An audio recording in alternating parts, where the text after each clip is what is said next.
为了要防止这外来种的青皮杜丁危害农作物，嘉义县政府加嘉义大学培训专门的人员来掠。这3年已经掠到13000挂只鹿。嘉义县农业处也讲，最近发现讲这个基地布地地区也出现着青皮杜丁啊，因为培训更较侪人来对付这个外来种。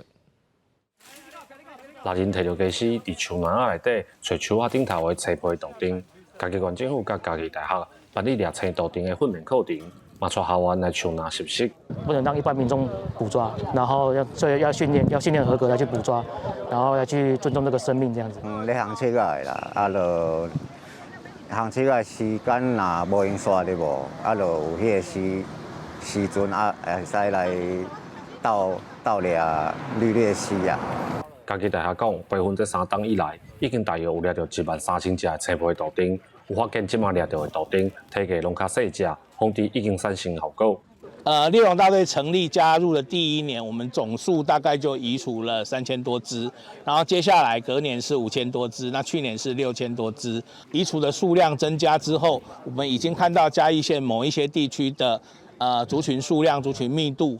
有在往下的这个趋势。嘉义县农业处表示，北中溪下游的异地布地，嘛有接到出现青皮杜丁的通报，未来会扩大移除范围，嘛呼吁民众唔通家己去掠，会犯着野生动物保育法，民众会当通报，互受过训练的专业人员来处理。记者林慧婷，嘉义报道。